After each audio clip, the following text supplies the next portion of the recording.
नमस्ते सदावत्सले मातृभूमि।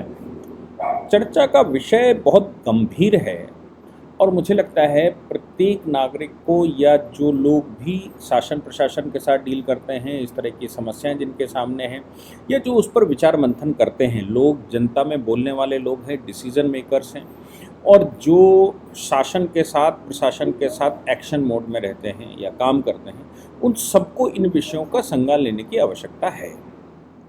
गुजरात में हम सब जान ही रहे हैं कि गुजरात में इस समय कितना खतरनाक तूफान आया था और इतना खतरनाक कि 5,000 से ऊपर खंबे उखड़ गए, हजारों गांव अंधेरे में पड़े हुए हैं।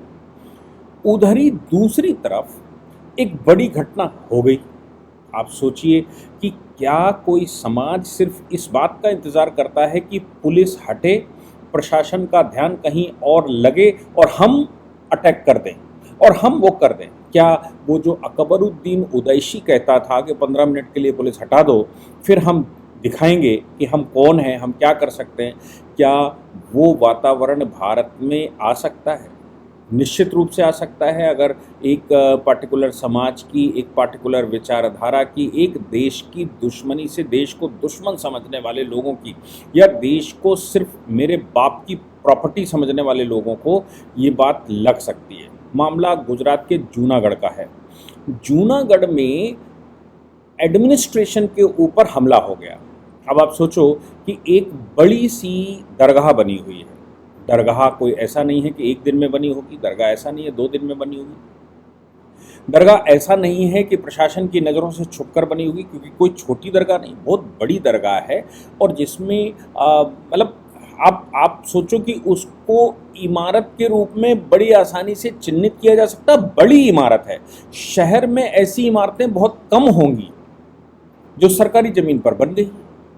सरकारी ज़मीन पर बनने के बाद प्रशासन सोता रहा, सोते सोते अचानक जाग गया और जागने के बाद प्रशासन ने नोटिस कर दिया। प्रशासन ने जब नोटिस किया तो आप जानते हो कि प्रशासन जब नोटिस करता है तो उस समय रिएक्शन नहीं होता। एक पार्टिकुलर समाज का रिएक्शन केवल जुम्मे के दिन होता है, यानी कि शुक्रवार के दिन होता है। शुक्रवार के दिन नमाज़ पढ़ी जाएगी, नमाज़ पढ़ने के बाद बाहर आया जाएगा और फिर पथराव किया जाएगा। चाहे तूफान आए, चाहे आंधी चल रही हो, चाहे देश में गृह युद्ध हो रहा हो, चाहे देश का दूसरे देश से युद्ध हो रहा हो, कोई भी परिस्थिति हो, लेकिन साहब अगर ऐसा लगा कि एक पार्टिकुलर संप्रदाय के ऊपर कोई सही काम हो रहा है, उस संप्रदाय ने कुछ गलत किया है, तो वो संप्रदाय उसको गलत स्वीकार करने को तैयार नहीं है और उसको अवसर मिलेगा तो फिर वो ना पुलिस, ना प्रशासन, ना सरकार, ना लोग किसी को भी नहीं छोड़ेंगे और उसके ऊपर हमला कर देंगे। मामला है गुजरात के जूनागढ़ का। जूनागढ़ में एक बड़ी दरगाह है। उस दरगाह पर जूनागढ़ म्युनिसिपल कॉरपोरेशन ने नोटिस दिया। अब तोड़ने नहीं गए, बुलडोजर लेकर नहीं गए, नोटिस दिया, 5 दिन का नोटिस दिया और ये कहा कि अगर आपके पास इसके लीगल पेपर्स हैं, अगर आपकी इस पर ओनरशिप है, तो फिर आप हमको जवाब दीजिए, हम आपको समय देते हैं। अगर आपके पास इसका कोई कागज पत्तर नहीं है तो फिर हम 5 दिन के बाद इसको गिरा देंगे और गिराने का जो खर्चा आएगा वो खर्चे की जिम्मेदारी आपकी होगी। एडमिनिस्ट्रेशन, जो दरगाह संभालने वाले लोग होंगे, उनको उनने नोटिस थमा दिया। अब साहब नोटिस का जवाब देना था, आप जवाब दीजिए, समय लीजिए। नोटिस को अगर आपको चैलेंज करना है तो हाई कोर्ट में चैलेंज भी हो सकता है नोटिस कि भाई नोटिस गलत दिया गया, मेरे पास ये है, सरकार सता रही है, ये म्युनिसिपल कॉरपोरेशन सता रही है। तो तरीके तो ये हैं कि मेरे घर पर कोई नोटिस आया सरकार का, मेरे पास 2-3 ऑप्शन है, हम उस नोटिस का जवाब उनको देंगे, नहीं हमको उनसे सेटिस्फेक्शन नहीं मिलता तो हम हाई कोर्ट जाएंगे, हाई कोर्ट से स्टे ऑर्डर लेकर आएंगे, प्रशासन से कहेंगे, मुकदमा बाकायदा फाइल होगा, मुकदमे में कार्रवाई होगी, उसके बाद एक्शन होगा। आपकी है तो आपको मिलेगी, प्रशासन की है तो शासन को मिलेगी। कुल मिलाकर भारत में कानून का शासन है तो कानूनी तरीके से होगा। लेकिन आपको मैं बताऊं कि भारत जो है वो नौकरशाही के गिरफ्त में है पिछले 200 वर्षों से, 250 वर्षों से। नौकरशाही, जैसे आप ये मान लीजिए अकबर शाही थी, या मैं कहूँ मुग़ल शाही थी, जैसे आदिल शाही थी, जैसे निज़ाम शाही थी, वैसे ही जब ईसाई भारत में आए तो उन्होंने यहाँ नौकरशाही स्थापित की। यानी कि जो नौकर, जो कर्मचारी होंगे, कर्मचारी के मातहत ही कर्मचारी ही मालिक होंगे और उनके मातहत सभी राजा भी उनके मातहत होंगे, चुने हुए प्रतिनिधि भी उनके मातहत होंगे, लोगों के रिप्रेजेंटेटिव भी उनके मातहत होंगे। सब कुछ अगर कोई होगा तो वो नौकरशाही होगी, यानी कि शासन भारत में नौकरशाही का होगा। ये कोई अंग्रेजों ने पहली बार विकसित किया था ऐसा नहीं। भारत में गुलाम वंश का शासन भी था और गुलामशाही थी, यानी कि गुलाम वंश के शासक जो गुलाम थे, बाकायदा लिखित रूप में गुलाम थे, खरीदे गए थे। ऐसे लिखित रूप से खरीदे गए या खरीदे गए गुलामों ने भारत पर लंबे समय तक शासन किया, कई पीढ़ियों तक शासन किया। तो गुलामशाही यहाँ पर रही है, गुलामों ने शासन किया है। आज उसको हम दूसरे शब्दों में कहें तो नौकरशाही यहाँ पर शासन कर रही है। नौकरशाही को आप कहेंगे, सरकार अगर एक एक चीज पर कॉन्सेंट्रेट करेगी तो नौकरशाही उस पर काम करेगी, नहीं तो नौकरशाही अपने ही गणित में रहेगी। और अगर वहाँ का विधायक, वहाँ का सांसद, चुना हुआ प्रतिनिधि या फिर जनता के बीच के सामाजिक संगठन उससे कुछ कहेंगे तो उनको वो धता बता ही देंगे और उन्होंने उस पर एडजस्टमेंट कर लेना। बिल्कुल अंग्रेज जैसे भारत में आया था और अंग्रेजों ने, ईसाइयों ने भारत में नौकरशाही ही विकसित की थी। गवर्नर जनरल भी जो भारत में आता था, जो भारत में वायसराय भी आता था, वो सब के सब कर्मचारी होते थे और कर्मचारी भारत में शासन करता था। वो तंत्र आज भी है, कर्मचारियों का शासन। गुजरात का जूनागढ़ इसी बात का इलस्ट्रेशन है कि बिल्डिंग बनती रही, बन गई, बनने के बाद तैयार हो गई, वहाँ नमाजें होने लगी, वहाँ पर सब दरगाह बन गई, लोग आने जाने लगे, दरगाह सिद्ध घोषित कर दी गई, दरगाह पर बड़ी संख्या होने लगी, दरगाह सज गई। ऐसा नहीं है कि 2-4 दिन में, साल भर में, 3 साल में सज गई, लंबे समय से वहाँ प्रैक्टिस शुरू हो गई। जो लोग दरगाह के मैनेजमेंट में बैठे उनको ये एहसास हो गया कि ये तो हमारे बाप की ज़मीन हो गई और शासन ने, नौकरशाही ने उसको होने दिया। अचानक सरकार एक्टिव हुई होगी, सरकार का ध्यान गया होगा या कोई अधिकारी ऐसा आ गया होगा जो नौकरशाही से थोड़ा हटकर काम करता होगा।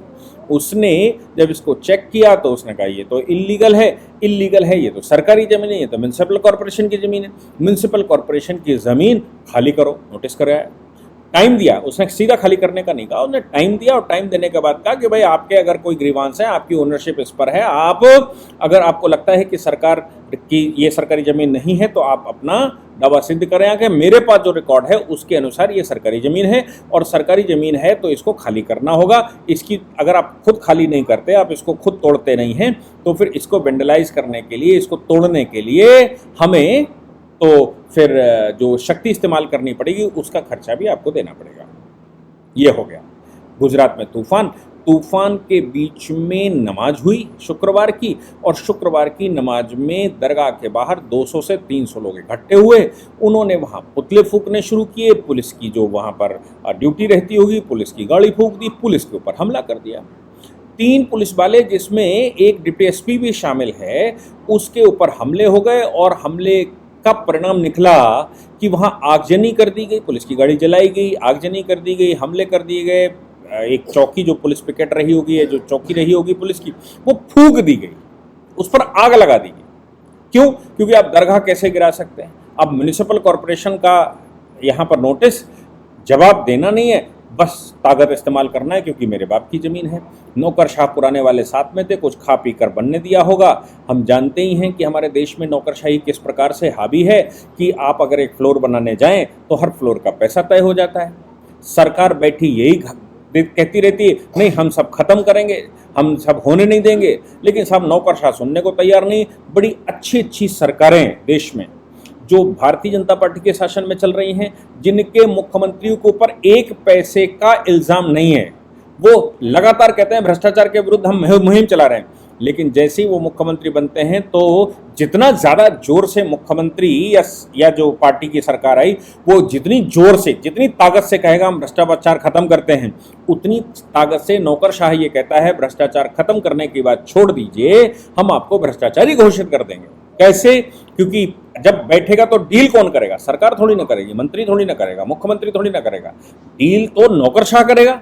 और नौकरशाह कह रहा है कि साहब पिछली सरकार में अगर 100 रुपए पड़ते थे तो अब 110 रुपए में काम करेंगे, नहीं तो हम काम आपका नहीं करते, दल लीजिए। इसको ध्यान में रखते हुए योगी जी ने मायावती के 2011 के आदेश को इंप्लीमेंट किया है उत्तर प्रदेश में, और हर काम का एक टाइम फिक्स किया है कि इतने समय के अंदर आपको उसका डिस्पोजल करना ही होगा।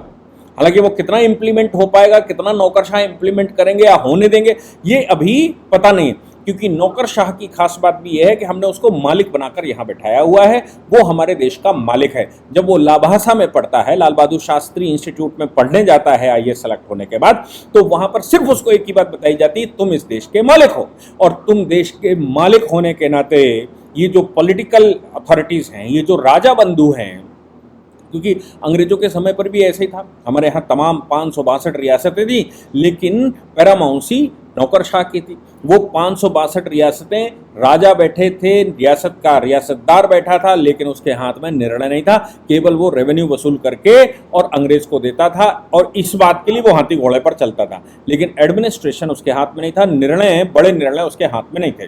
वो भी वेतन भोगी की तरह मान लीजिए, या बिचौलिया उसको कहा जाता था, इंटरमीडियरी शब्द इस्तेमाल करते हैं हम, उसको राजा कहते हैं, महाराजा कहते हैं, निज़ाम कहते हैं, लेकिन अंग्रेजी रजिस्टर अगर खोलोगे तो वो उसमें लिखता है कि ये इंटरमीडियरी है, हमारे और हमारी भूमि के बीच में बिचौलिया है जो वसूली करके देगा।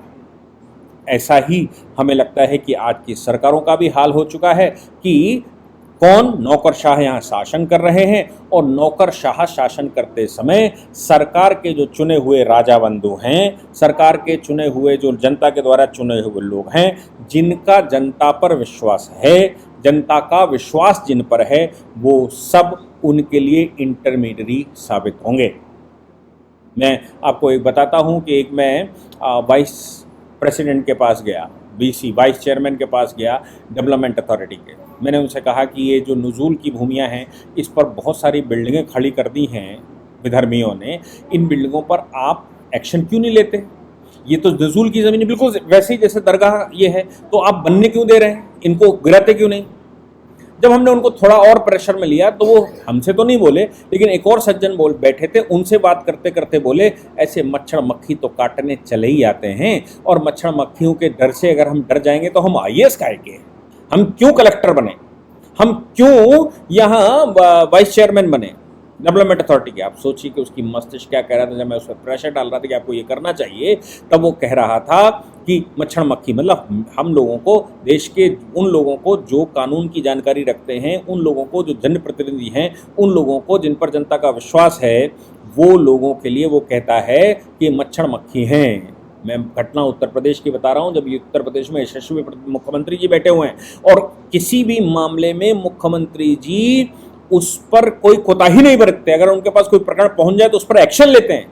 लेकिन नौकरशाही का आलम यह है कि नौकरशाही स्वीकार करने को तैयार नहीं है कि आप होंगे मुख्यमंत्री, आप होंगे प्रधानमंत्री, आप होंगे वो, आप जितना कहेंगे, आपके संज्ञान में अगर 2 विषय आ जाएंगे वो 2 विषय कर देंगे, बाकी तो मेरे पास 1 लाख विषय हैं, उन 1 लाख विषय पर हमारी नौकरशाही ना सरकार के पास कैसे पहुंच जाएगा?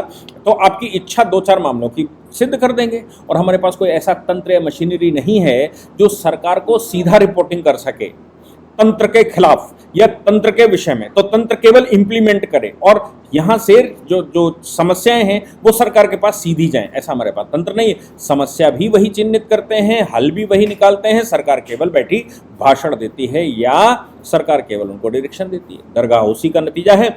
174 लोगों की गिरफ्तारी करनी पड़ी, उनमें से बहुत सारे लोगों को चिन्हित किया गया है, मास्टरमाइंड को चिन्हित किया गया है। पुलिस को आंसू गैस के गोले चलाने पड़े, पुलिस को रबर की गोलियां हो सकता है चलानी पड़ी हों, क्योंकि इस भगदड़ में एक व्यक्ति की मृत्यु भी हो गई है। वो मृत्यु तो अभी रिपोर्टिंग नहीं आई कि वो दंगाई था या फिर वो पुलिस की तरफ से था, लेकिन डीएसपी घायल है, 3 और पुलिस वाले घायल हैं। इसमें कोई शक नहीं है कि इनके ऊपर बड़ा हमला हुआ, इनकी गाड़ियाँ जला दी गई और वो कर दिया गया। आप सोचिए कि हमारे देश का हाल क्या है अगर हमने तंत्र को न बदला, अगर हमने तंत्र की रिस्पॉन्सिबिलिटी न बनाई, अगर इस मामले में, जैसे ये दरगाह का मामला है, इस मामले में इन्वेस्टिगेशन बिठानी चाहिए, और इस बात की बिठानी चाहिए कि जिस समय इसका कंस्ट्रक्शन हुआ उस समय म्युनिसिपल कॉरपोरेशन किसके कब्जे में था, उस समय यहाँ का नगर आयुक्त कौन था, उस समय वहाँ की सरकार कौन थी, उसमें कौन कौन इन्वॉल्व था, इंस्पेक्टर उस क्षेत्र का कौन था, उस क्षेत्र का ड्यूटीमान कौन था, उस क्षेत्र का सेक्रेटरी कौन था,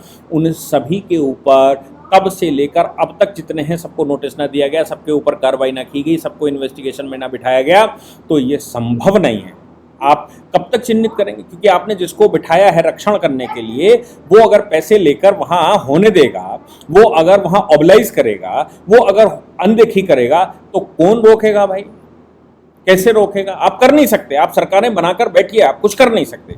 इसलिए नौकरशाही के ऊपर कमीशन बनाकर ये तय करना कि कैसे इसको सुधारा जाए, मेरे पास बहुत सारे आइडियाज़ हैं, मैं अक्सर आपको देता रहता हूँ, क्योंकि मैं एडमिनिस्ट्रेशन के अंदर को जानता हूँ, मैं जुडिशल फील्ड को भी जानता हूँ, और पब्लिक एडमिनिस्ट्रेशन का मैं मास्टर रहा। इसलिए मुझे लगता है कि उन चीज़ों पर हम सबको ध्यान देना चाहिए, अदरवाइज़ हमारे देश की दशा बहुत ख़राब हो चुकी है। इसको कौन संभालेगा, कैसे संभालेगा और कितना संभाल सकता है अगर नौकरशाही सही ना की गई, अगर नौकरशाही को हटाकर कर्मचारी ना बनाया गया, अगर शाह शब्द इनके पीछे से हटाकर कर्मचारी आप ना बना पाए, तो फिर आप वो हो नहीं सकते। आपको याद है शिवाजी महाराज ने पूरा तंत्र बदला था, इसलिए बदला था क्योंकि निजाम शाही और मुगल शाही के तंत्र को संभाला नहीं जा सकता, पूरा तंत्र बदल दिया। अशोक, आपको याद है कि 8 वर्ष तक पाटलिपुत्र इसलिए नहीं आया था क्योंकि उसको तंत्र बदलना था, और उसका मानना था कि जब तक हम तंत्र पूरा चेंज नहीं कर देंगे तब तक पाटलिपुत्र में तंत्र के खिलाफ अगर कोई एक्शन लिया जाएगा, तंत्र के खिलाफ कोई कार्रवाई शुरू होगी, तो तंत्र उसको मार देगा। इसलिए वो 8 वर्ष तक पाटलिपुत्र नहीं आया था। ऐसी समस्याएं भारत में रही हैं।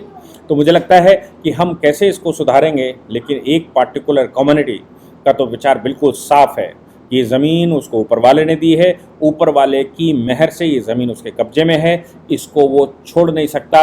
लीगल इलीगल आप देखिए, संविधान आप देखिए, वो तो किसी आसमानी किताब पर चलता है, और वो आसमानी किताब को पढ़ने वाले लोग जो उसको समझते हैं, वो पढ़ने वाले लोग जैसा इंटरप्रिटेशन करेंगे, जैसा कह देंगे, उसके अनुसार वो देश नहीं, वो अपने आप को भी फूंकने को तैयार घूम रहा है।